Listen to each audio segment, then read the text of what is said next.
Welcome, ladies and gentlemen, boys and girls, children of all ages. Getting my sexy on. Welcome to another edition to the Sideline Junkies Tuesday Night Flight. It's the big guy KG. Sitting in, the big guy KG, a.k.a. the Magic Johnson of Maryland, sitting in with the Magic Johnson of Virginia, the Midnight Rider. Oh, boy. Ah, man, come on. You ready for one today already? Yeah, always. You should have kept that theme, you know what I'm saying? We football today. We got a heavy football show. You know what I'm saying? We giving them some draft picks. And you gotta let me know how you want to do this Redskins thing. But yeah, we gonna make it happen. Oh, most definitely. I'll run all that down to you. But first and foremost, how you feeling? Man, I'm good, man. I just, I'm doing a double today. I had my little pre-show that I do now. So, I got responsibilities, man. Yeah, responsibilities. I'm like Wu-Tang. Everybody love the kids. Hey, not a problem here. Man, we got to start this off right. I'm trying to get everything set up and do what we need to do, but we got to start this off right. Okay. It came down, I believe it was yesterday, but Aaron to the Jets. First and foremost, let's talk about your feelings before we get into what they gave up to get him. Okay. I feel good. Had a good day. Had a balanced lunch. McDonald's. You know what I'm saying? Seriously, I like it. I mean, I thought it had to happen. I mean, it's the only thing, and I knew it was going to take this long, just because pressure make things happen. And NFL, if there's not a deadline, then it would have drifted on. But thankfully, we had the draft, and I knew this week was going to be the week. I thought it may have been Thursday when they were on the clock at 13 that it may have happened. But at least this gives them time to figure out what their moves are going to be. Hopefully, it gives a person like me time that I can jump in and do a couple mocks with the Jets and a mock with the Packers. Now, it's a blockbuster trade. ESPN says months in the making. I'm sorry, Fox News says months in the making. Per ESPN, the Jets receiving Rodgers, the 15th overall pick in a 2023 draft, a 2023 fifth-round pick, which is number 170, in exchange for the 13th overall pick in 2023, a 2023 second-round pick, which is number 42, the sixth-round pick, which is 207, and a conditional 2024 pick that will become a 2024 second-round pick that will become a first if Rodgers plays 65% of the plays this season. All right, so let's do this exercise. Okay. Take a pen, take the first-round pick, and scratch that out. All right. Hold on. Let me get some paper here. Let me get some paper. All right. First round. You scratch those two out. First round pick. 42, the 42. second round pick. Mm-hmm. Right. You should have. I guess there was a fifth or a sixth round pick in that. That you talking about what the Packers got? Right. They got a fifth at 170. As well as the 15th overall pick. Nah, scratch that out. We don't care about the 15th. We're scratching the 15th overall out. Right. And we're doing the conditional 2, maybe 1 in 2024. Okay. So essentially you gave up Aaron Rodgers to simplify the deal. You gave up Aaron Rodgers for a second and a fifth this year. And then you pick up either a second or a first next year. And that's actually perfect for them. That's actually a good deal. People say they gave up a lot, but if the Jets team I watched early last year, they were in a lot of ball games and they gave a lot of people trouble. So if they can solidify the QB spot and put some line help in front of them, I think they're going to draft a lineman early because they got to figure out their tackle situation, especially with Mekhi Becton. He's lost some weight this whole season, but that doesn't tell me anything. And then you also have to figure out, I think they need a running back that's different from Michael Carter and Breece Hall. Even though I think Breece Hall is the best back on that team, I think they got to get a guy like a Tajay Spears or Israel think it's Abena Nakwe from the University of Pittsburgh. You gotta get one of those type of backs, one of those backs that are speedy, light, can be effective in the passing game. And Hall can do all those things. Hall's a 3-down back, but you always want to get another dimension or another option. On the Green Bay side, I mean, they just got to figure out when the heck they're going to actually add some offensive talent to this roster. I mean, I don't get it. You have Aaron Rodgers, but you don't give him the weapons. So hopefully they figure something out because they got to put better talent around Jordan Love. So that's how I see it. Looking at this, not even a trade, just a simple fact that Aaron Rodgers goes to New York. It looks like he's following the footsteps of Brett Favre. If he winds up in Minnesota the following season and plays in Minnesota, has Minnesota on the cusp of a Super Bowl, that's very doable. I mean, if you look at the way it's set up, I mean, I think for the Jets, that would be a disappointment if that happened. But I think the Jets have a 2-year window. This is their 2-year window to do whatever. And then you get to figure out in year 3, you draft a quarterback at some point, and you have that quarterback in Wilson figure out what's your future going to look like. And speaking of Wilson, I was getting ready to ask, what happens to him? Because he made a statement back in January. If they decided to sign a veteran quarterback, he was going to make his life a living hell. I think if you sign anybody else, he has a point that he can maybe make somebody's life a living hell. But it's Aaron Rodgers. I mean, if you can't back up Aaron Rodgers, then I don't know. I mean, I know we all have what we call athletic arrogance, but if you can't back up Aaron Rodgers, then there's no point. Now I can understand not wanting to back up Mike White or not wanting to back up Joe Flacco, but one of the premier quarterbacks of this generation, yeah, if anything, that's a you problem. Well, my word for the day has been piss boy. Okay. And I think that's what Zach Wilson is about to become. He's about to become Aaron Rodgers' piss boy. Because, okay, let's take out the futility in the playoffs. Aaron Rodgers is probably one of the best regular season quarterbacks of this generation, probably to ever grace the football field. And if he comes out as Aaron flipping Rodgers like we know he would, the Jets team gonna be scary. I think they just kind of move shoulder to shoulder with the Dolphins and the Bills just now. I think that's I think so. And yeah, I think New England moves back. I think this might be the most exciting division to watch come 2023. So on the Packers side, how much confidence do you have in Jordan Love? I'm not in love with Love, but I'd love to see what Love can do. I think the kid he's shown flashes. I just think really his struggle has never been his team, or he's never had that feeling. He's never had the ability to go out on the field and just play and not really look over his shoulder. And I think for him, that might help him out. And I think Green Bay in this situation, I think they get 13, right? Or they get 15. They get 13. So if they get 13, like for me, I'm big on the kid Jackson Smith and Jigba, I think is how you say it. The wide receiver out of Ohio State. If you throw him in the slot, you already got Garrett Wilson on the outside. That's a face of familiarity because they both were at Ohio State together. So it makes his transition a little bit easier. And then you got Corey Davis on the other side, just trying to figure out his life because he knows he's not worth the contract he's playing on. And then you get a good run game. You got Rodgers. And if that line can do anything, goodness, I mean, it's going to be trouble. It's going to be trouble in the East. That's going to be the beast of the East.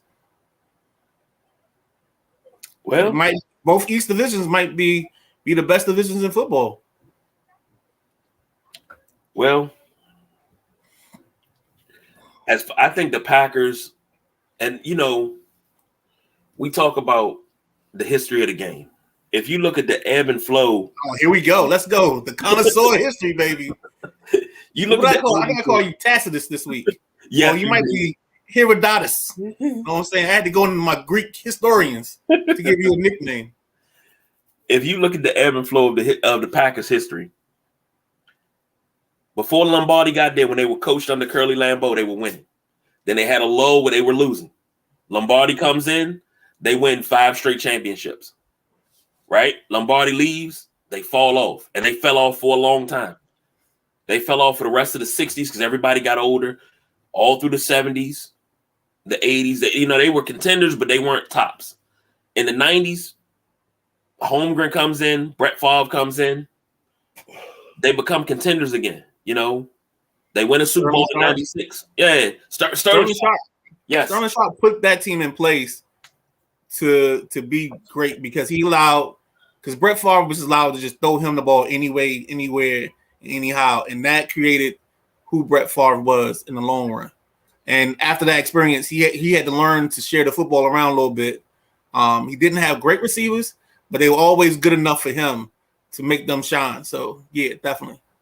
Brett Favre. Hold on. The reason I call him an historian, because we did a checklist on the Sideline Junkies Facebook page, folks. Okay, everybody's listing these players out, and I'm going down the list, and this dude's favorite team is the 1958 Colts, followed by who? The 76 Raiders.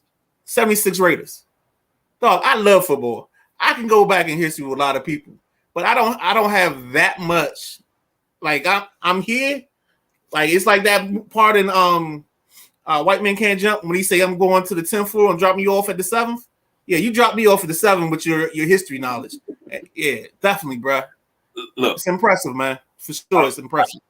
I've been from this area, and you see the hurt of the Colts leaving. So you hear so many people talk about the old Colts and things like that. So you go and you read books. And, like ESPN showed the greatest game ever, which is the 1958 championship against the Giants. Right. Names in that game, I'm like, damn, I didn't know they were players. They were coaches. So many coaches came out of that game. But it was a great game to watch. But I'm like, my favorite quarterback of all time will always be Johnny Unitas because I'm in love with his football mind. I'm in love with the way he operated. He could go out and throw 6 touchdowns or 6 interceptions, but his expression never changed. His face was always the same. I love it. That's just me. Man. But Brett Favre did have top tier receivers because after Sterling Sharp, remember he had, and this was the thing. Green Bay was like Pittsburgh is now with receivers because you went from Sterling Sharp, then you had Antonio Freeman, Robert Brooks. Who else is after that? You had Mark Tremere at tight end. Donald Driver. Yeah, Donald Duke in the driver. You had guys, that came in and just they balled out. Greg Jennings. Every time one big play receiver went down, another one came up. They did the same thing for Rodgers because you lose Devontae Adams, but when you had Adams, you had Valdez Scantling, who I thought was an absolute beast. I loved him. And now he's in Kansas City balling out. Right. But I think they have to stay on the same train and find the next big receiver for Jordan Love that can turn into one. The kid that wore 24 this year, they drafted him. He's out of like Central Michigan. I'll get his name. Keep going. But for the Packers, you still got Aaron Jones and running back, if I'm not mistaken. Yeah, you got good. Aaron Jones. Yeah, you're good there. AJ Dillon, you're good there. Leave it alone. Don't mess with it. 2-headed monster. And those dudes tripping the 5 yards. They'll run to the line, trip, and got 5 yards. And then they may crawl and get you 7. But they're going to have to – Green Bay, in order to be successful this season, take it slow. Oh. This time we'll take it slow. Take it slow. They need to run. They need to run the football. That's my whole point. Take it slow. Okay. You got to take it slow. I mean, Okay. yeah, I was listening to John Legend. I was about to say I thought that was John Legend, but I didn't hear I didn't hear the little octave joint, the pitch. How about you sure? Can't show you all my skills now. But if they take it slow and they go run 60-40, they'll be a little bit more dangerous. Because then it's kind of sort of like, I hate to keep bringing this up. Kind of sort of like the 2012 RG3. What made that 2012 Redskin team dangerous? The threat of the run. Because Alfred Morris Christian Watson. Alfred Morris could pick up 5-6 yards. RG3 could run. You had things. But when they ran play action and sucked everybody in, RG3's had to chuck the ball over the top of the linebackers because the safeties popped up. Aldrick Robinson and what was the boy name? They used to call him AAA. God, I can't think. Anthony Armstrong? Huh? Anthony Armstrong? I think so. He was another species. Oh, that team that's Josh Morgan. No, that was Robinson. Niles Pohl. Yeah. Aldrick Robinson, Pierre Garçon. Right. Yeah, but they had burners on there. And Pierre Garçon could take a slant. If we would have ran the West Coast offense that year, we would have been good. Because Pierre Garçon could. But the only thing that hurt Pierre that year was the fact that on that run, that 88-yard reception or whatever it was, his toe got messed up at the last part of that run against New Orleans. Yeah. And he was just never the same the rest of that season. But when he was out, remember the whole time he was Hankerson. Leonard Hankerson was on that squad. Out of Miami. Yes, but sir. Remember, the whole time he was out, we didn't really play too well. But when he came back, the team started rolling again. That's when we won those 7 straight games. But it was a threat of the run. So my whole point is Green Bay has to use the same thing, the same philosophy. Start running, ground and pound, and get them to load the box with 8. And just when they think you about to run it again, play action over the top all day long. If you can't go over the top, you got to draw them in, but bait them in all day long. That's that. And Jamison Crowder was on that team. Yeah, Jamison Crowder was the punt returner on that team, wasn't he? Yeah, I think he's either that year or the very next year. This one, yeah, but I know he was in that RG3 run because he caught a couple deep balls too. But because Tanner was still here, so I don't think Crowder came to the next year. I think Crowder came 13 or 14. Okay, I can't remember because wait, hold on, go back to the Jets real quick. I forgot about this. The Jets also have Alan Lazard, Garrett Wilson, CJ Uzomah at tight end. That's be Brett Favre's best friend. Yeah. I mean, not Brett Favre, but Aaron Rodgers. Yeah. Like, literally the second Aaron Rodgers walks in the building, like I get in his hip pocket and I'm walking around with him, talking to him the whole time. Yeah. Because you saw what that kid did with Burrow. And that Burrow year got him the free agent deal in New York. So I would be right there with him. Let me see. They got a nice Crowder was drafted in 15 by Washington. Okay. All right. So all my years running together. That's on me. I got so much in this brain. I don't remember some certain guys' years. But I think the Jets gonna make out early. They're gonna look like the winner in this deal early, but you're not gonna be able to tell in one season. You got to see how the draft picks develop, who they pick. You won't be able to tell for at least 4 to 5 years who won this draft, but everybody's gonna swear the Jets won it. Nah, I disagree with you, KG. I think this draft's gonna be graded in two forms. It's gonna be graded initially on year 1 success of Rodgers, because that's the kicker of the whole thing.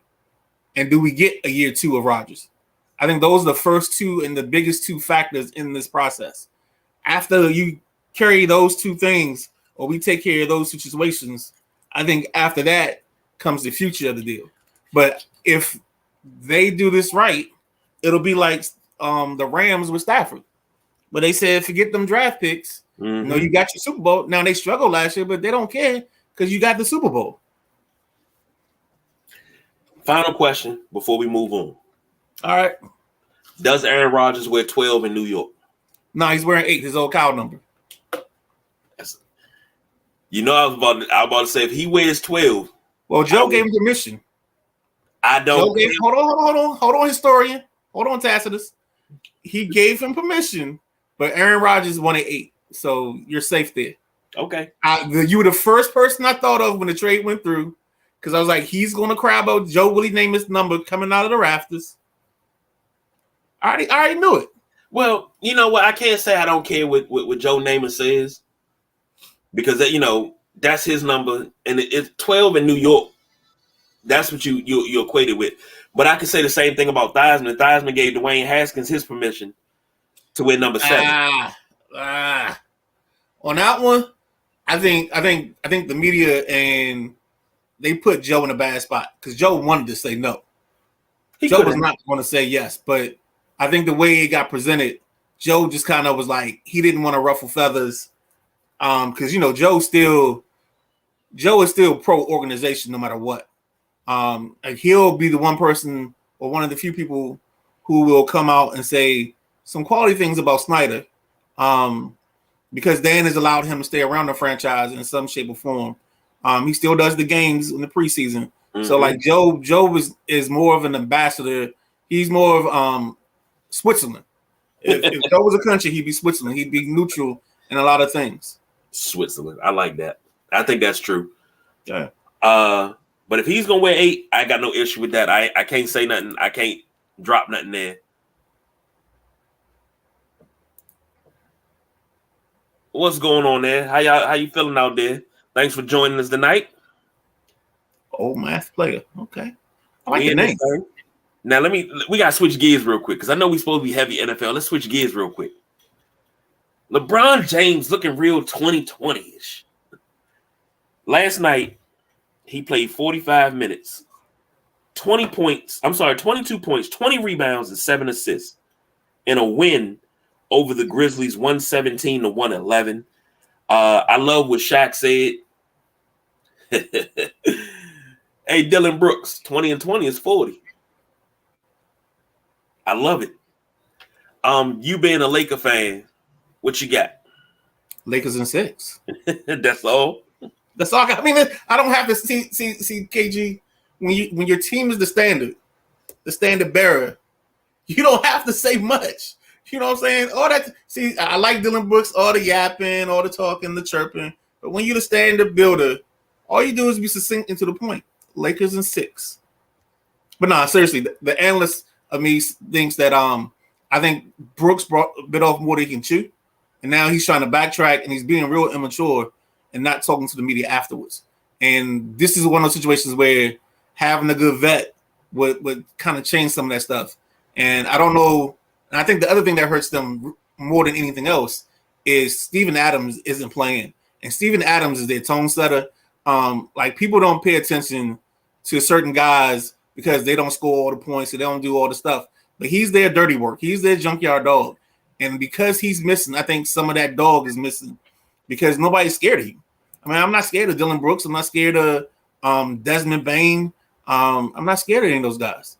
Like they don't put in fear. And the only person you worry about is Ja and the guy from Georgetown's son, Jared Johnson. Is that his name? Jackson. Let me get to these comments real quick. We doing pretty good out this thing. We doing good, doing our thing. And Cigar Man, the sumo won't be on until Saturday for the Saturday Night WrestleManiac. So Saturday at 9, you can see the sumo spark one up. As far as LeBron goes, I've just been watching videos and watching videos and watching videos. The LeBron slander needs to totally stop because LeBron, everybody's 8 on LeBron watch, and Paul Pierce and Kevin Garnett got a lot to say. But here's my thing. As much as I love Kevin Garnett, your career is here. LeBron's career is here. LeBron not only carried a franchise, he carried a city. And Kevin Garnett got to the furthest he got in the West was the Western Conference Finals in 2004, and they wound up losing to the Lakers. Okay? That series changed the second that Sam got hurt. That series shifted. That was the that year, and I think the year before or 2 years before in the 2002 run, I think Yao Ming got hurt in that run. So those were people don't think about this, but sometimes in your run you need some good luck, and I think those were two things that helped in those two runs. I don't mean to get off track. I got you. And it's Laker history, you know what I'm saying. And Kevin Garnett never got out of the West, right? He goes to the East, 2008. They run through the East. Paul Pierce barely made the playoffs more than twice before Ray Allen and Kevin Garnett came over. You had a little window of about 3 years, and you made the finals 2 out of those 3 years. Like I always say, this is a group of guys that hold on to that one ring so tightly and that run so tightly. Like they won 8-9 championships, and they devalue everybody that they play. Oh, we destroyed LeBron. We destroyed LeBron. We buried that Cleveland jersey in the guard. No, you didn't. Well, they did force him to go somewhere else. He won't admit it, but he knew he had to get dogs to go in that fight. It's just like Kobe knew he had to get some more artillery after that run against Boston.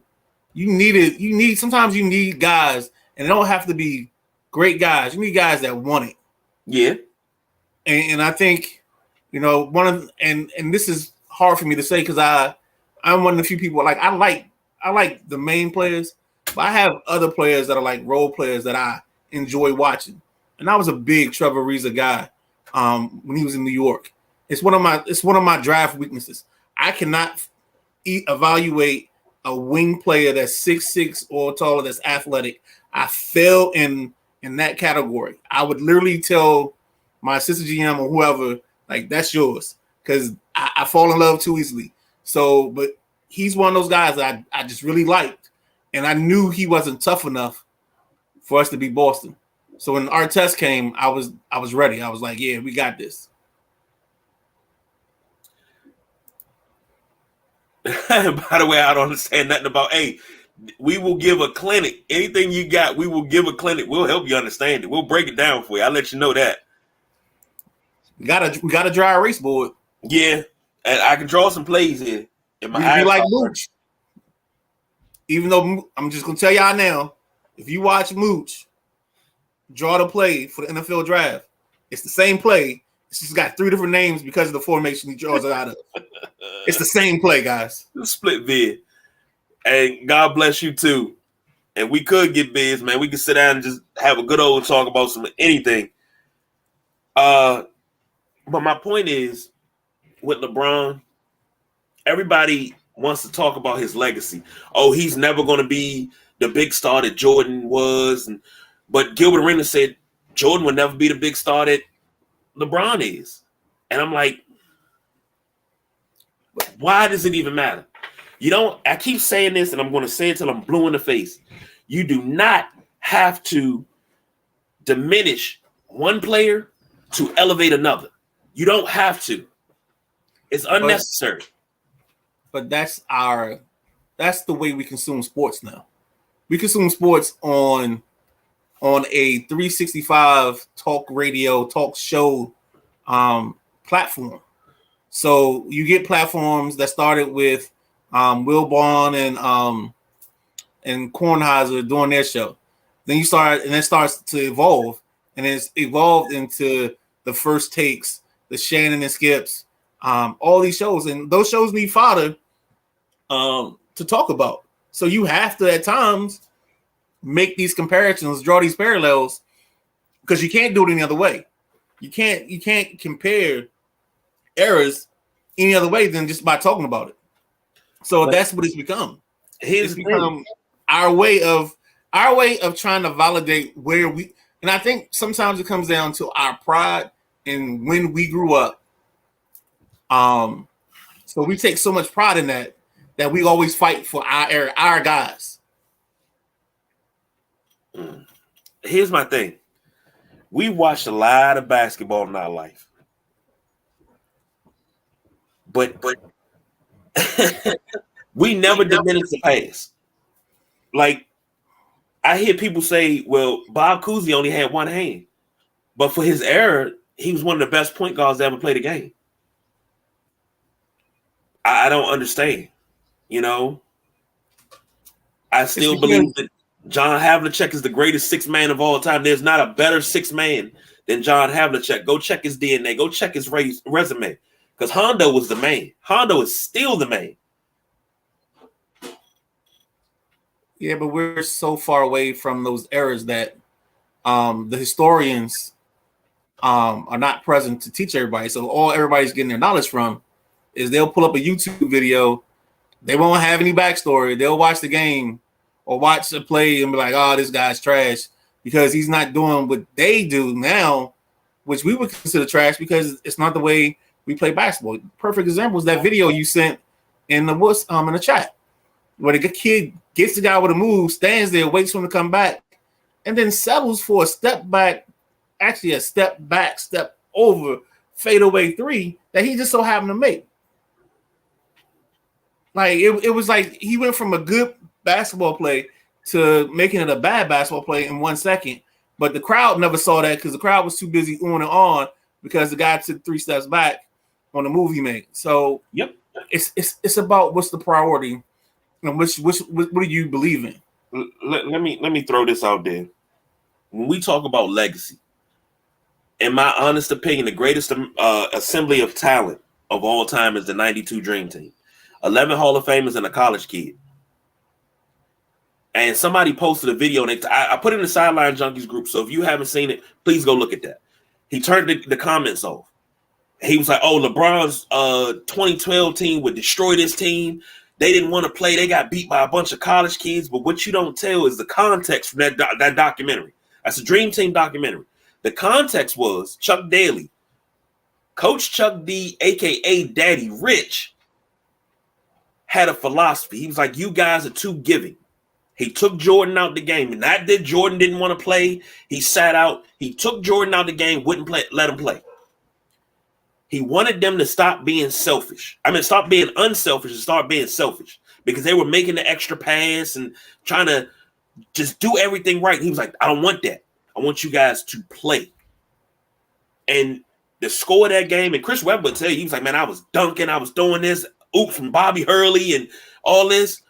But what that video did not tell is the next day when they came into practice, it was something totally different. They couldn't get no shots off. Those college kids couldn't do anything.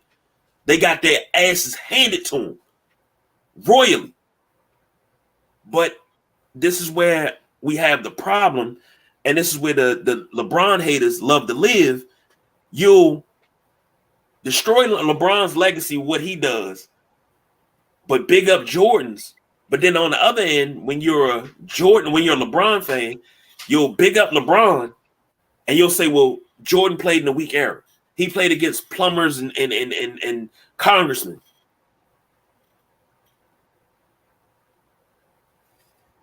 If we do not start appreciating LeBron James, you're going to blink 2 times and he's going to be retired. And you're going to be like, damn, the NBA was a little bit better when LeBron was here.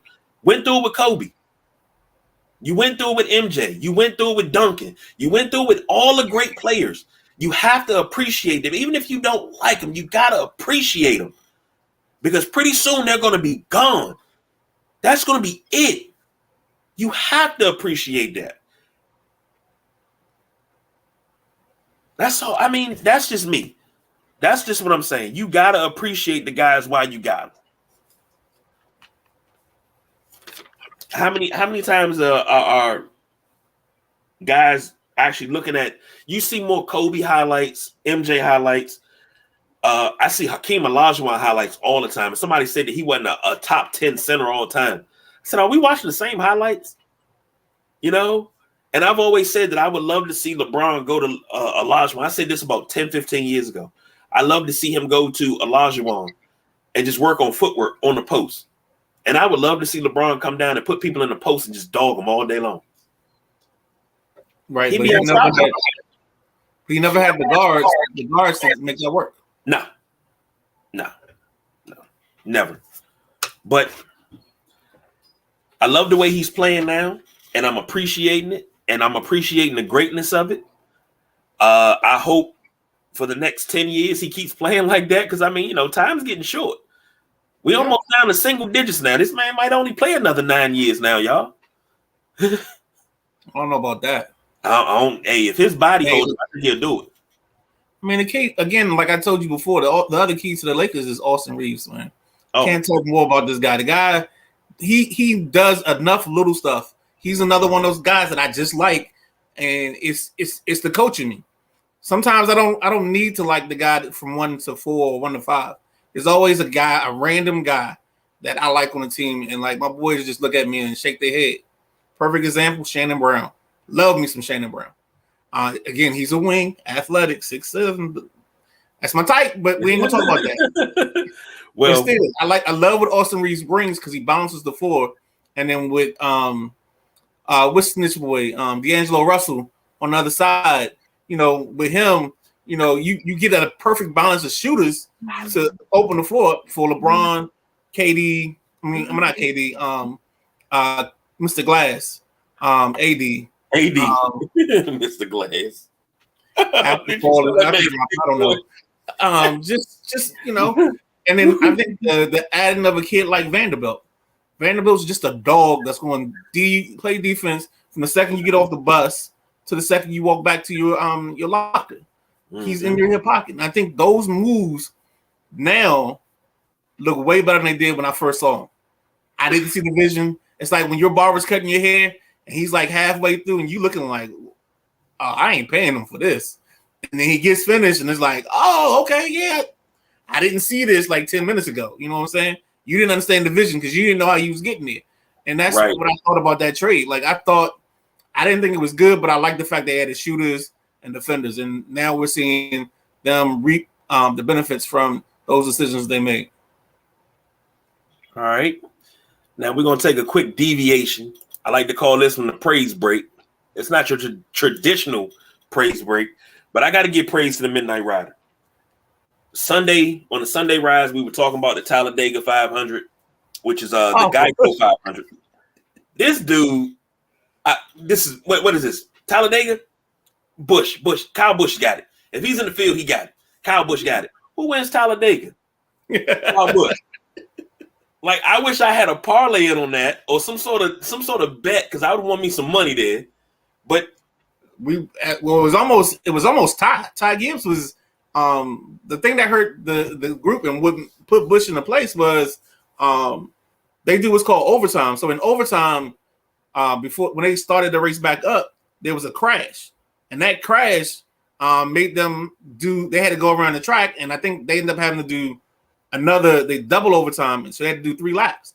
So Bush was always lurking, and he just popped to the front.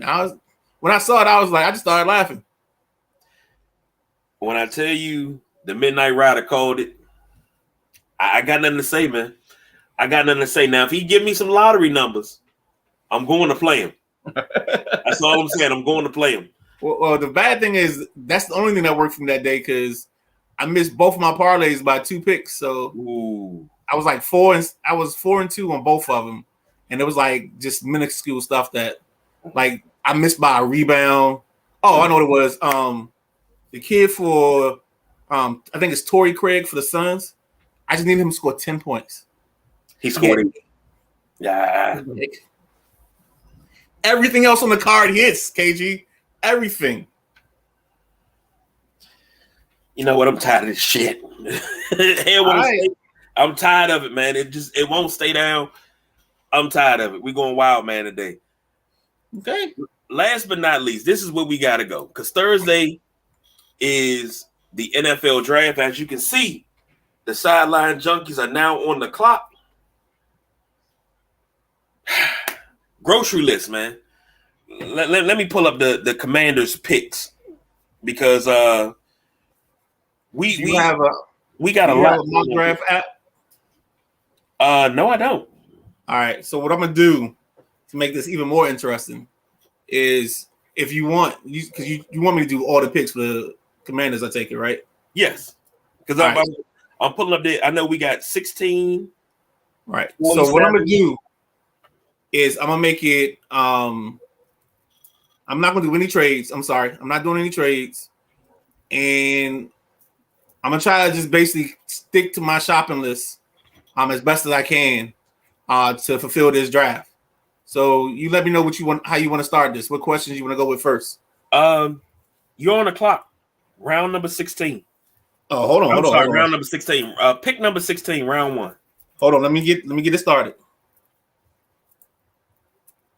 And this is easy because they just bolted through my thing. Let's restart. This is riveting TV right now, as my my draft thing acts up. All right, so I'm gonna reject all trades. So I'm sitting here, sitting at 16 on the board. Bijan Robinson, Peter Skoronski, Darnell Wright, Jordan Addison, and Deonte Banks. Okay. Ben Conti would take Darnell Wright. Tackle, Tennessee. Swing tackle? Nah, he's gonna be your right tackle. Okay. When I watch this kid's tape, and I can't say I have coach's tape, but I've watched a bunch of replays of him, and he reminds me of a right-sided Trent. He's athletic, he's mobile, he's a dog when he gets his paws on you. And like I hate now, like I think we've gotten too, as football people or people talk football, we're stuck in the old mode. Like everybody's stuck in the mode of your best tackle has to be your left tackle. Well, that's not the case anymore, because now your Joey Bosa's, your Max Crosby's, your Von Miller's, they're coming off the other side. They're coming off the side where the right tackle is. So you got to shore that up. So for me, and I'll put this or process this a little bit more for you. So my application puts right at my right tackle. The kid they picked up from Kansas City goes in my right guard.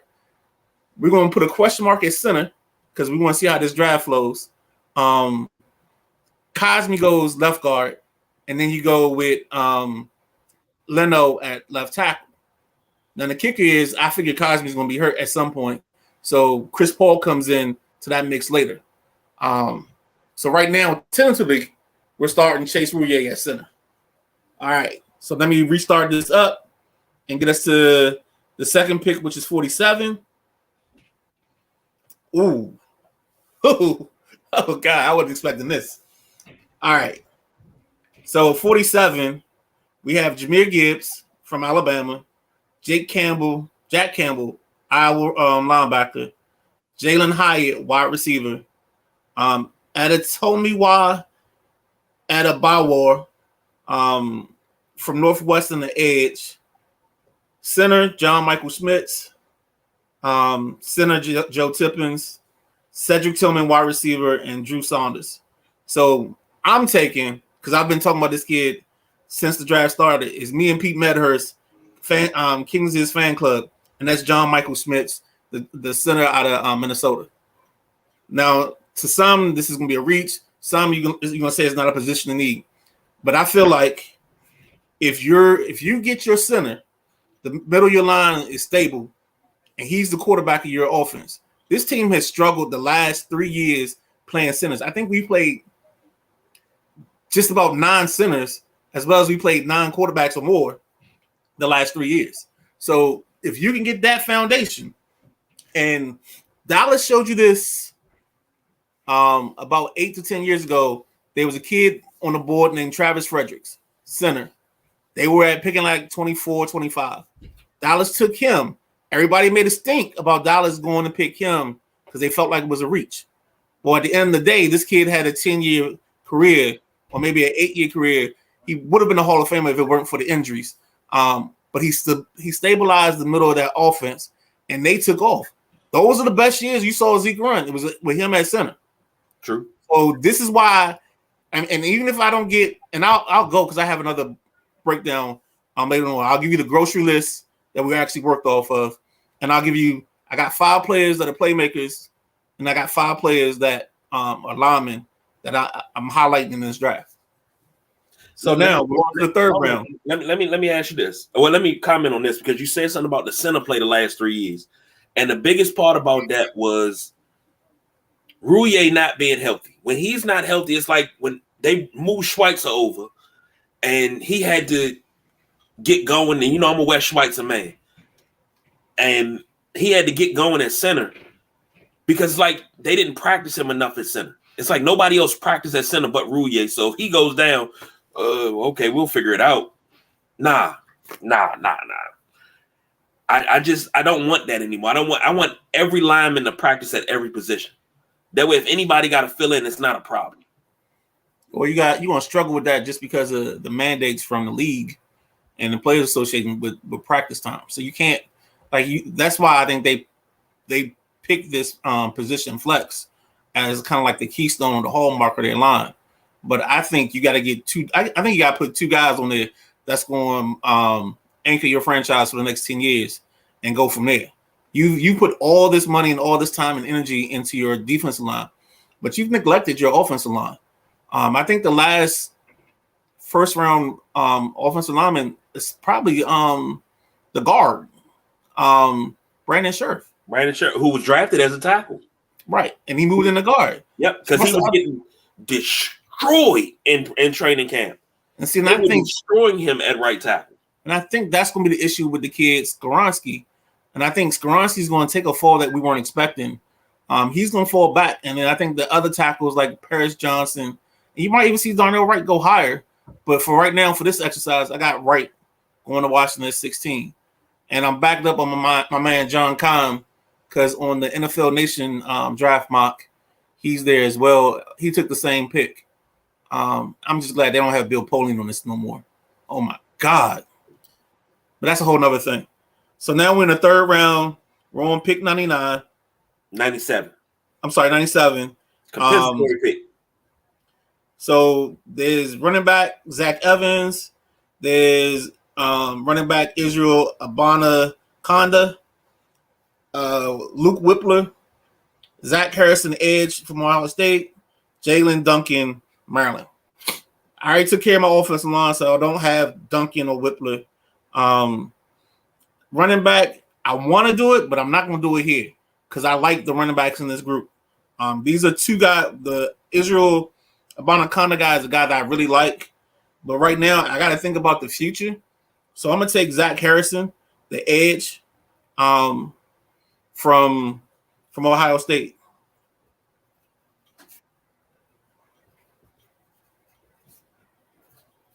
Okay. All right, so now let me ask a question. Hold on, I got questions. I got questions. We got time, so I got questions. I'm writing all this down because if this comes to fruition, it's not. But go ahead. I don't know. We got to buy you a little bit of the bubbly or something. We got to do something. But okay, this is Zach Harrison, edge out of OSU. Mm-hmm. Is this to what's the word I'm looking for? I don't want to say. So this is me layering talent because I have to have a bridge because at this point next year, I'm making a decision between it's either Sweat or Chase. I can't go Sweat and Chase. I just can't. From a roster building standpoint, you can't because you're spending. Look at your roster. If you put your roster out and you put the money dollar signs out, you're gonna have 20 million at tackle, 18 to 20 million at tackle. You'll have 19 million at end, and then you have another 19. You're gonna have almost a $80 million defense. Now, if that's a number 1 overall defense, I can see the reason to do that. But now, if that's a middle of the pack, 16 to 18 defense, blow this shit the fuck up. No, that's because that's when you. This is where Washington falls into their problems. They don't layer talent. They don't build for the future. If this is Baltimore, right now they might be shopping Montez. If this was Baltimore, to be honest with you, you might shop Montez now, see what you can get for him, and whatever pick you get back, you pick a young edge rusher there. I can't agree with you there because Montez Sweat has been your steady hand. Him and John Allen have been your steady hand on that defensive line. So then you already telling me you can get rid of Chase. If I had to choose right now at this very moment at 8:30 on April 25th, 2023, if I had to choose right now as of what I've seen, Chase would be my odd man out, not because of lack of talent, but then I'm kind of screwed because I spent the number 2 draft pick on him. See what I'm saying? You're not screwed.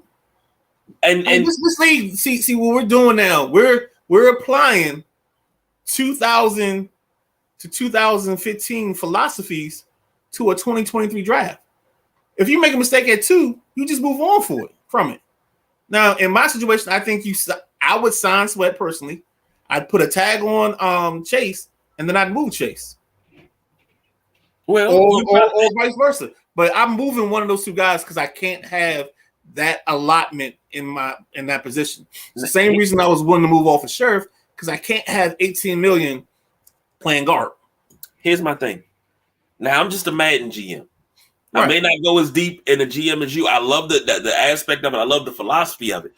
But now, when it came time to choose between Sweat, Payne, Allen, Chase, because I had all of them at one time, and it came time to choose, and I think I still had Ioannidis.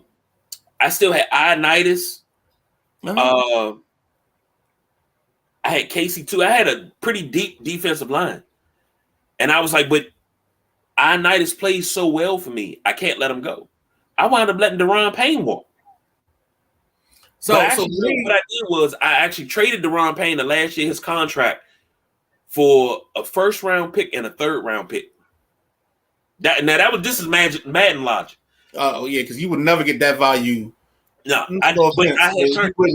you got to also realize, and that year Madden, that was 20. So in that year Madden, I had turned Dwayne Haskins into a superstar X factor.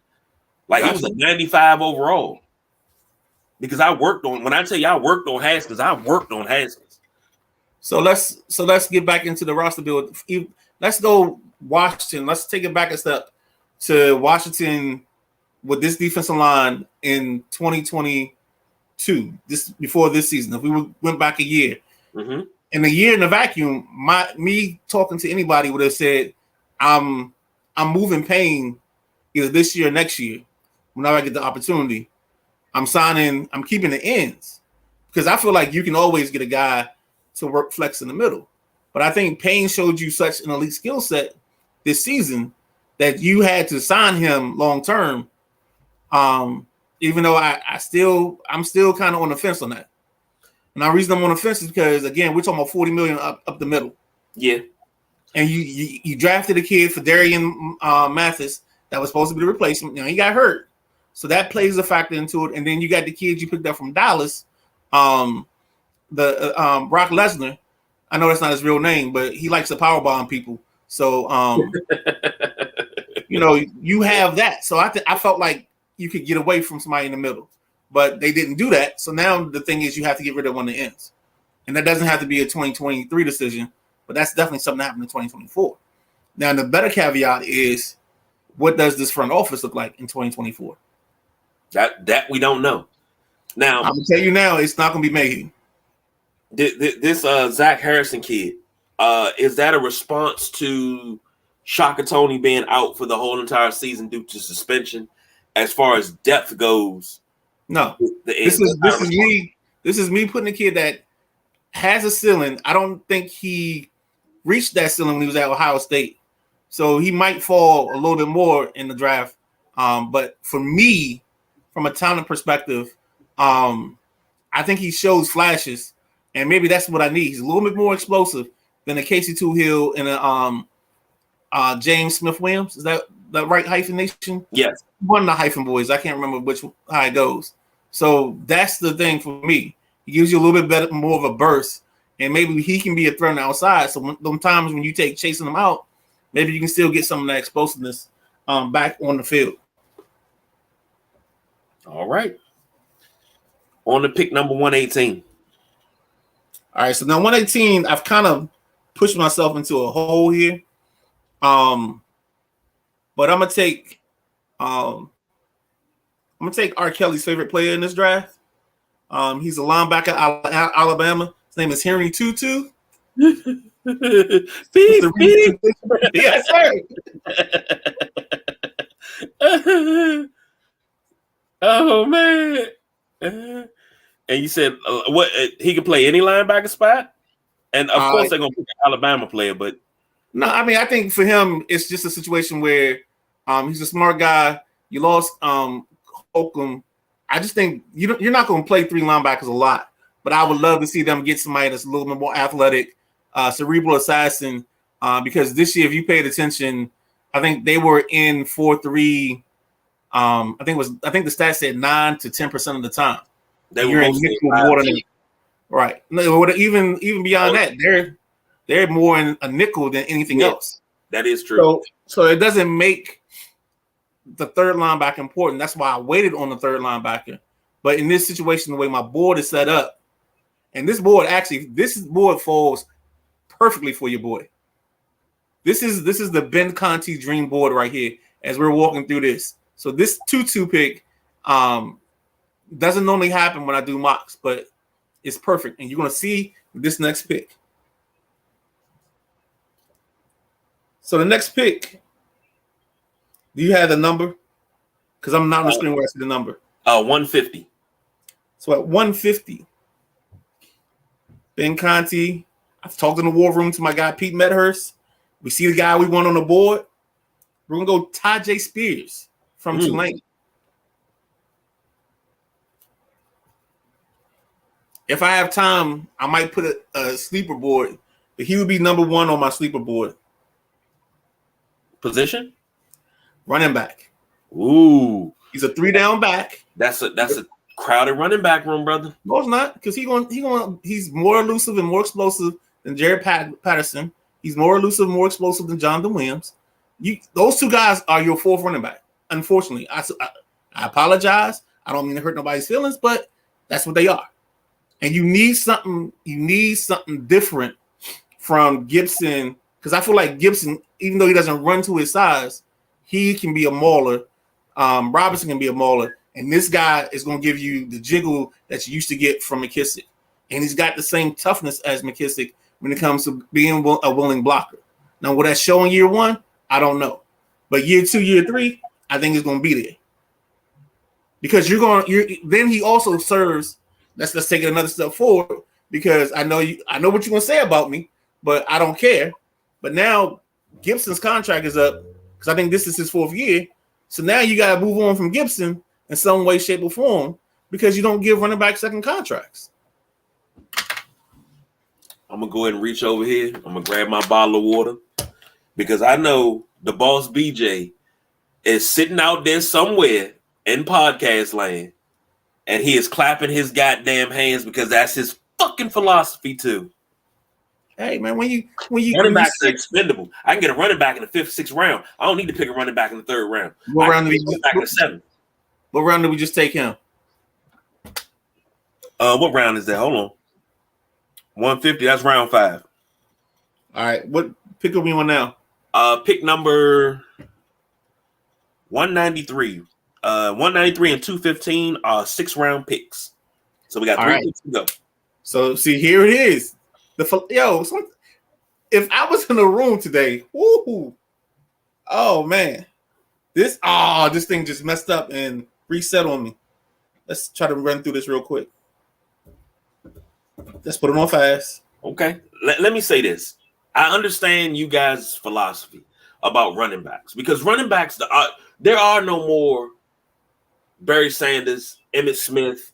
Hell, there are no more Robert Smiths. If you remember from the Vikings, there are no more franchise running backs, Eric Dickersons, Earl Campbell's. There are no more running backs like that where you get a guy and he's your workhorse for 7 to 10 years, and he's piling up 1,000 yards every time. You just keep changing the pieces of the offensive line. He just keep doing it. There's no more O.J. Andersons. There's no more of those. Now it's the running back position is so expendable, and the shelf life, ever since ESPN did that graphic where they talked about the lifespan, the NFL lifespan of a running back being from age 21, 22 to about 26 in about 4 years. And that's pretty much how long you play as a running back. That right there has thrown off how you pay running backs, but Ezekiel Elliott alone has really messed up the scale of how they get paid. No, he hasn't. Ezekiel wasn't supposed to get paid. I believe in short. If I'm gonna give him an extension, this is one of those deals that's front loaded, and I can get out of it in 2 years or 3 years. So he's getting either the 2 year. I'm sorry, he's getting a 3 year deal, where the first 2 years is where he really gets his money, and the third year I can walk away from it, or I'm gonna give him a 4 year deal where the money's in the first 2, and it's easy money to walk away from in 3, but I could definitely walk away in year 4. Because you're starting to get into the years where if you're not a special running back and you don't take care of your body the right way, which is another reason why I'm so high on Bijan Robinson, because I think he's going to be one of those exceptions. He's going to be one of the few running backs that you won't mind giving that second contract to. So, but that's that. So I'm back up. The board has changed because, of course, the algorithm is a little bit different. But I'm going to stick with what they have on this board. They have, and this is actually the pick. It's not the pick I would have made in the other scenario. But in this situation, there's a kid named Andre Io-Savaz from Princeton, wide receiver. I'm going to take him there. I'm hoping the kid has tools to be a punt returner or a kick returner, because I need to move away, very far away from Max. Yeah, being my return. Yeah, that's Mill. So now we move forward, and we're at 215. All right. Yeah, this board totally different now, so it's gonna mess me up a little bit, but I'm gonna be a trooper, and I'm gonna reach. I'm gonna do my reach here. I'm gonna take. I already took my linebacker. I already took my receiver. So in this situation, I'm gonna go with one of the guys I think can be special and gives them time to develop. I'm gonna go Malik Cunningham, quarterback, Louisville. Bold. I say that because you just took Sam Howell. Malik Cunningham is in no way, shape, or form ready to play any NFL football year one. But this team has shown you the propensity to go through quarterbacks. He gives you arm. He has arm talent. He has the legs. So even in the worst case scenario, we're getting down to him as our third option because the first two are hurt. You can put some kind of package in to coddle him and cradle him through the rest of the way. I would have taken Dorian Thompson Robinson from UCLA earlier, but just the way the mock worked out, he was there, but I had a position higher value in his place. So that's why that didn't work out. Here's my question. Shoot away. You got Jacoby Brissett as your veteran leader, right? Jake Fromm and Sam Howell right now on the roster. Now looking at this, you bring in Malik Cunningham. You do realize the type of situation you are creating, correct? I'm not creating anything. No. And this we just mock, but I'm like, if this happens, you bring him in. The situation that you are creating, this kid goes out and takes 10 snaps in a preseason game, and he goes 7-7, and they score a touchdown in that drive. And he looks really, really good against 4th-string, 5th-string guys. You're creating this frenzy that's going to happen every year. It has happened. Oh, he should be starting. Look how pretty he throws the ball in practice. Look how good he throws the ball in warm-ups. That's what you're creating right now. But the fact of the matter is, because I understand the landscape, it doesn't bother me, because if you pay attention to the beginning of the year, Sports Talk Radio, before the season started, after like 2 days of training camp, maybe even OTAs, there was guys calling in saying, "Oh, Sam Howell should be the starter." That is just the nature of the beast. And you got to understand the nature of your beast. So So that's why and then I feel like Cunningham is such a developmental project that I get a kid sitting behind Brissett that can actually learn. Maybe he becomes something, but for worst case scenario, for me, I got something because I've gone through 12 quarterbacks or 11 quarterbacks in 3 years. I just got to have somebody that can potentially play. And I know Jake from Georgia ain't the answer at all. He should be Jake from State Farm. Yeah. Insurance somewhere. Yeah. But I mean, you either way, I'm just saying, I'm being facetious, but I'm saying, anytime a quarterback, and I've noticed it, whether it's quarterback, running back, receiver, they make a play in training camp, they make a play in practice, pregame, immediately everybody's on the bandwagon. Oh, they should be starting. What is this team doing? This team will never win because they don't start these guys. And then they finally start. That's like John Beck. Tom Lavero said it perfectly. The worst thing that ever happened to John Beck is he had to actually play. If he wouldn't have never played, he would have been the greatest thing that never was. But what happened to him is he actually had to play. And you saw that he was no good. When he left here, where did he wind up? I don't think he went anywhere after here. He may have played in like some spring league, whatever the spring league was at that time. But yeah, you were right. UFL. I don't know. It was something like that. I don't even know what it was. But he might have gotten a cup of coffee there. But, I mean, John Beck led the greatest campaign of all time. I thought, personally, he should have just gone the second he showed he couldn't play football. He should have gone, got in the weight room and went to the WWE and tried to get a contract because he talked himself up to the fans the best that I've ever seen anybody do it. I just understand what they were listening to.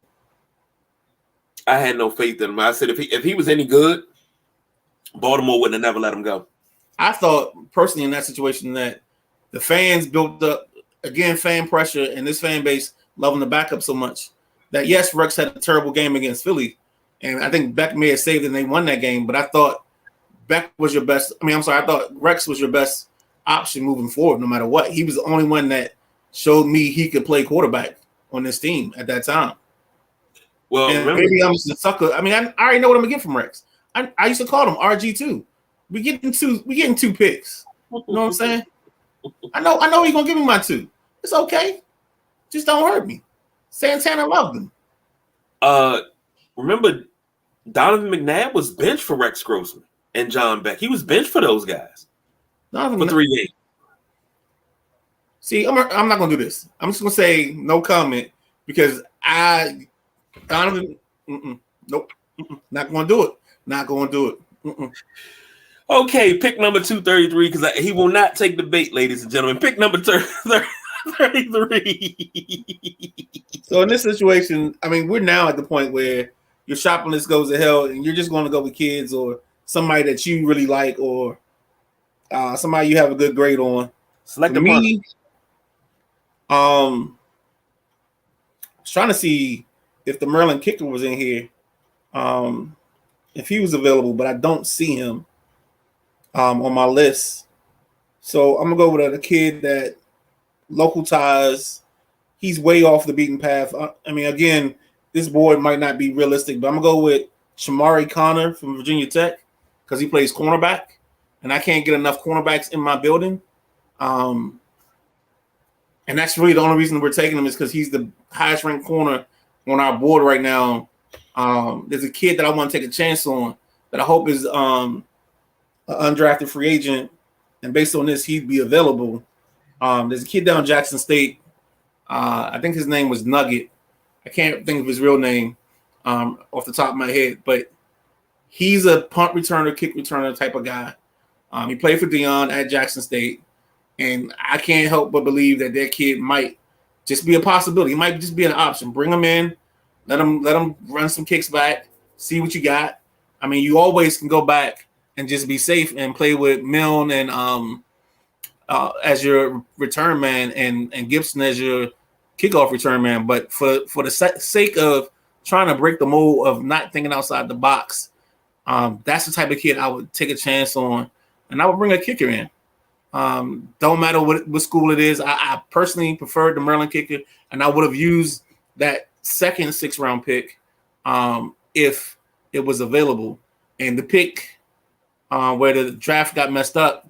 On the original board, I would have taken the tight end out of Miami, Will Mallory, because I think that kid right there has great value. He's just a victim of having Josh. I think his name is Josh Gaddis, the old Michigan offensive coordinator, as their offensive coordinator, and his quarterback fell off the map at Miami because that kid was supposed to be one of the top quarterbacks in this class, or potentially the top quarterback for 2024. And then Mallory was going to break out because that kid was throwing the ball. Unfortunately, that didn't happen because Gaddis likes to ruin offenses. And this is the only thing that worries me about him being at Maryland. I hope Locks keeps the play calling and does his thing, because Josh Gaddis is not high on my list in terms of an offensive coordinator getting the best out of his kids. But Mallory would have been the pick at tight end. So now that you see the draft, you kind of can figure out a little bit of my shopping list and my priorities. Even though I messed up in the second round, but I took value over taking my shopping list. Here's the only question I got about your shopping list. A lot of people, fans, I should say, a lot of fans think that, we could go secondary a little bit more. You did pick a cornerback last. You were talking a lot about guys being able to do more than one thing. As you got your position, but you can also play special teams. Just a thought. Troy Apke out of Penn State. We knew how fast he was coming out of Penn State. Right. Maybe it's about time. The only way he makes his team is if he can return punts or kicks or something. Use that speed for something. You have to. But see, if you watch him, I'm gonna use the Mike Mayockism that I used in my profile. I don't think he has oily hips. I don't think he has shake. So I don't think he would be a punt return kind of a guy. I think he's more of a straight line speed guy. He might be able to do a kick return, but again, I just wouldn't put him in that situation because I don't think that's something he does. Okay. So if we go to my shopping list, and this is where, so my shopping list is O tackle, cornerback, edge, center, running back. That's how I had it in priority for me. Okay. Now I had to step off of priority for me when we got to the second pick because the center that I liked the most was there at my pick. So I had to sacrifice my list for who I thought was the best player, the guy that's going, if I plug him in for 10 years, he's going to be at center for 10 years, and I'm going to have one of the best offensive lines in the league for the next 10 years with him holding down the middle, holding down the fort. And now with a kid like him in the middle and with the athletic guards we have and the athletic tackles we have, we can make Robinson and company the best running back tandem or the best group of backs in this league. And that's another place where the kid Tyjae Spears comes into play. Okay. Now, looking over the linebackers, I forgot about losing Cole Holcomb. Not even gonna lie to you, I forgot about it. It's one of those things I put out of my head because it hurts. You still have Jamin Davis, who played pretty well last season. Khaleke Hudson. That's the name that I wanted to bring up. Khaleke Hudson. Do you think he's on the bubble this year? I think he's on that bubble every year. I mean, I don't think he's one of those guys that he's going to earn his job every summer because kind of like Brian Mitchell used to say, like I think there was a stretch where Brian Mitchell, every time he came into camp, there was a new running back that they had just either picked or they brought in, and of course he, held him off. But I think Khaleke Hudson, because he doesn't have elite size, he's not. He's probably not. He's more instinctual than he is explosive. So I don't see him holding down the spot. And then because again, we're going to get back in these key words where this team will play with the three safeties, that Buffalo nickel. That's kind of where this situation where I don't know like how Hudson's future plays out. But I definitely think he's a fringe guy. Okay. Funny thing about Brian Mitchell, it's funny you brought him up. Joe Gibbs said he wanted to use Brian Mitchell in so many different ways. He said, I wanted to split him out wide. I want him to run the ball. I want him to be my quarterback. He said, I just didn't want to overuse him. Right. He said that was the biggest thing. He said he's so talented, I didn't want to overuse him and burn him out. Well, if you notice, the part that was I think where Brian struggled was Brian never was able to be every down back, and maybe his special teams value was part of that, where they didn't want to risk him being every down and running him ragged because their replacement level for Brian Mitchell compared to the replacement level at running back, like that gap was a lot less using somebody else at running back every down than using somebody else as a kick returner. And I think that was one of the big things that it was almost like a gift and a curse. Like he was so good at returning kicks that it kind of cost him a little bit on an every down situation. And when they brought Dion in, I said, yeah. What was that? That was Brian Mitchell's last season was 2000. Yeah. And they brought Dion, and I was like, yeah, but Dion shouldn't be running back kicks and punts. That's Brian Mitchell all day long.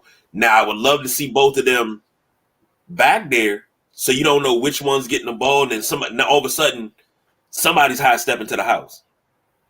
Because both of them had the ability to break it. Right. But it's crazy. We go from even Dion for 1 year, and after he got his money, he retired and put his burgundy and gold pinstripe suit in the corner and just pimped on up out of here. He slapped us around like a hoe and took our money and left. But we go from having kick returners, and I mean Mike Nelms, Darrell Green, Brian Mitchell, Deion Sanders, these kick and punt returners, to having even Santana Moss, because we need a touchdown. You called on Santana Moss. We go from all of that to it being such a problem position now. That bothers me. So if you go back, I think it was week 4 or week 5, Jahan Dotson got hurt and missed about 5 weeks. I think personally that if that stretch doesn't happen, I think that kid returns kicks. It's not a consistent basis, but if there's a kick that we like, hey, we need a return, I think Dotson would have been back there, or even Samuel would have been back there to try to take one back, just to see what we could do. And I think you're going to see that this year. But also, that's part of one of my things that I have prioritized. If I had one of those chalkboards and I had it up here on the wall, one of my priorities would have been find a kid that's a kick and punt returner in this draft. And I think there's a kid from I'm gonna say K-State. I'm gonna find his name, but he's a return man. I think he plays corner as well. But I think he led the nation in kickoff returns and punt returns. Once I find his name, I'll have that for Thursday. That's my homework assignment for Thursday. Okay. Real quick, my 5 top playmakers in this draft. This is all skill positions. So I got Bijan Robinson, running back, of course, Texas #1. Devin Witherspoon, cornerback. I think he's Illinois. Anthony Richardson, quarterback, Florida. Hendon Hooker, who's going to probably be he's the biggest question mark of this draft, quarterback, Tennessee. And I think the biggest playmaker in this draft, or one of the biggest, is Jalen Hyatt, wide receiver, Tennessee. Because when I see Hyatt run, he reminds me of Deshaun Jackson. He's got the small frame. He's a little bit taller than Deshaun, but when you see him get up and go, he's one of those guys gonna get up and go, and he gonna lead town. And you just gotta hope you close enough to the smoke. Lineman wise, on offense, I got Darnell Wright, Paris Johnson. I got the 2 centers, Joe Tippmann, and the kid I picked, John Michael Schmitz from Minnesota, and then Osiris Torrance is a guard from Florida. You get a chance, KG, you watch some of his tape, that dude's a mauler. He dirty. I can't never remember the cat's name. The one I sent you the video of him. Old boy came in as a tight end. He wound up being a guard. God, what is his name? He dominated the Senior Bowl. He dominated what? He dominated at the Senior Bowl. He was. You talking about Cody Mock? The kid with the no front teeth. Yeah. Yes. So he's a kid that I like, and I like the fact that he showed that he can play all 3 or all 5 lineman positions in the draft. I mean, in the Senior Bowl. The only thing I worry about with him is I don't know if he has one that is truly elite. And I think that's going to be the question mark for him. But I think his perfect team, he's got 2, will either be the Patriots or the Ravens. I think those are 2 teams that he would get there and he would find out or figure out where he's supposed to be. Okay. Now, I say that because losing a guy like Wes Schweitzer may not be a big deal to y'all. Big deal to me. Because when it came down to run blocking and run win shares, nobody had a higher grade. Nobody had more wins than Wes Schweitzer in the last 2 years. Yeah, but I think Wes Schweitzer's contract that he got showed me what he really is. Like he's giving you replacement level right guard play. So for me, like let's go back to Darnell Wright. So there's a reason I went right at right tackle than picking one of the left tackles or anything like that. The main reason is I felt like I got a blue chip all-star guy. And I think both of them, I think my guy Wright and I think my guy Smits will be Pro Bowlers in the next 5 to 10 years. Now, in the next year, if I can get in the draft, I can get my left tackle. Now we emulating the line of like a Jansen Samuel combination on the outside. Now I got my 2 bookends. Now I got everything cooking. But now I've got such better play in the middle that now my running backs, my Bijan, they're not getting hit at 2 yards behind the line of scrimmage. Now they're getting hit 3-4 yards down the field. So now we're getting some holes. Now we get Gibson going through on a tunnel or Gibson going somewhere else. And now you're starting to see the athleticism in the field of these guys. So now what we're doing is we're going to start instead of having, because the problem I always watch with this team is we have a lot of 7 to 9 yard runs. What we really need to have is those 11 to 20, those 30, 40 yard runs. And I think when you solidify the front, then everything else goes into play.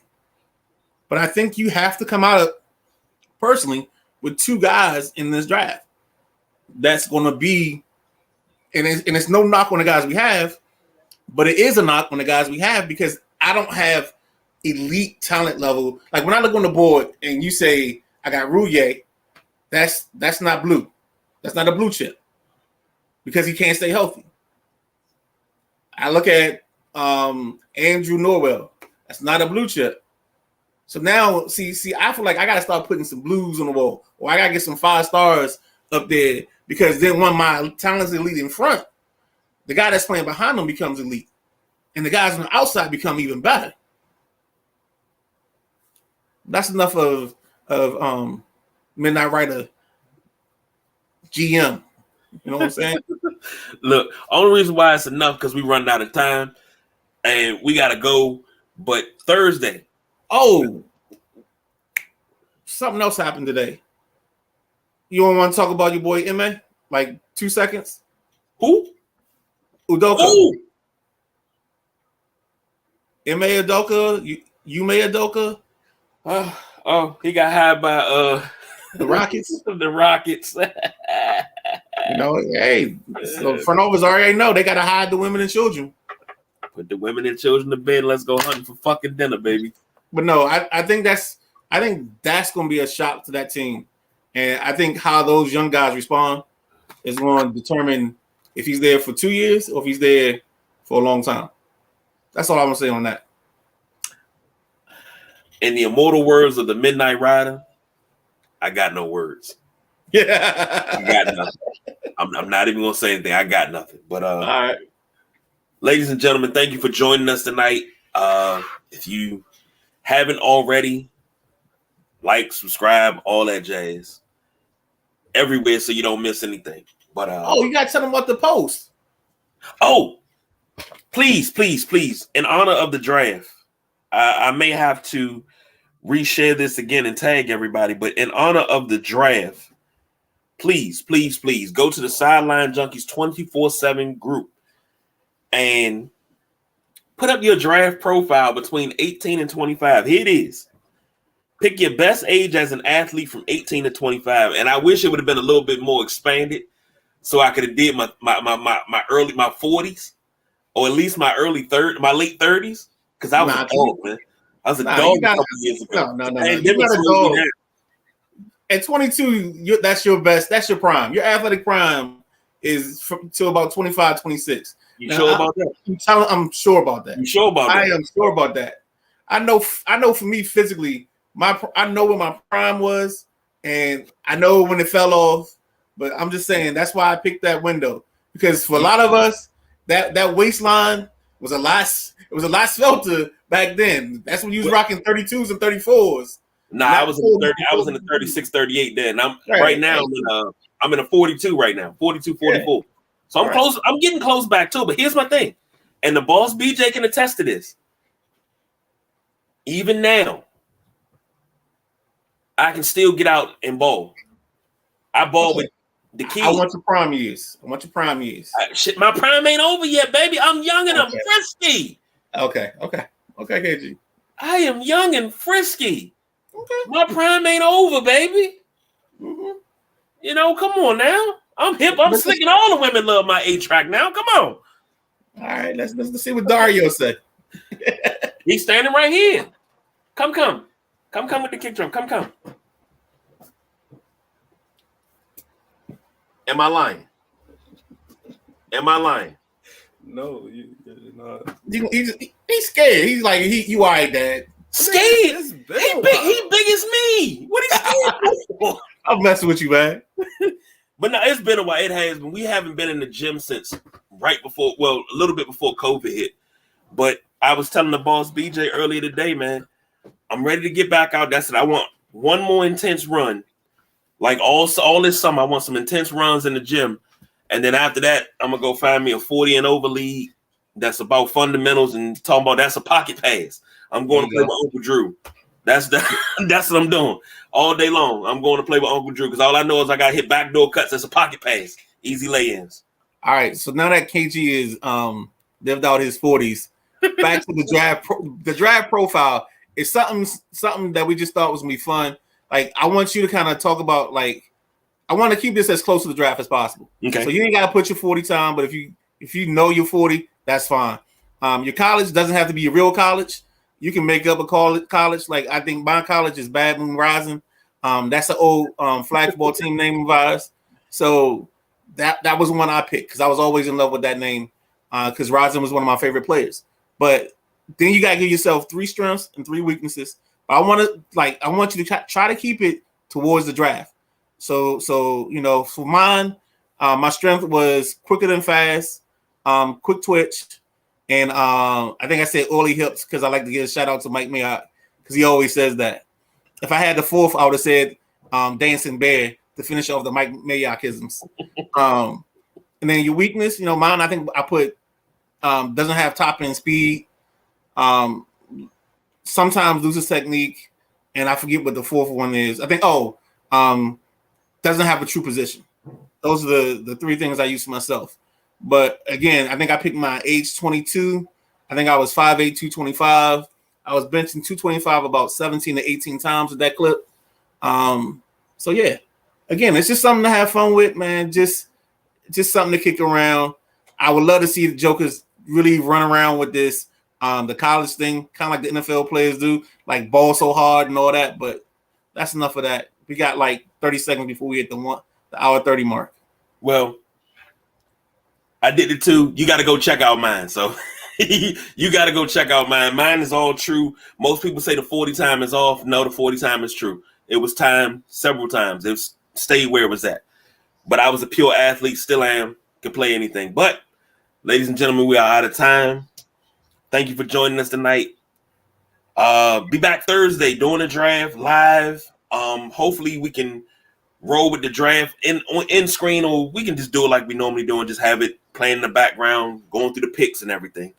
But I say about pick 13, we go live. That way we can get pick 16 and we can really break down that 16 pick when Washington picks. So until Thursday, that's the Midnight Rider. I'm the big guy KG. We does this overtime thing. We are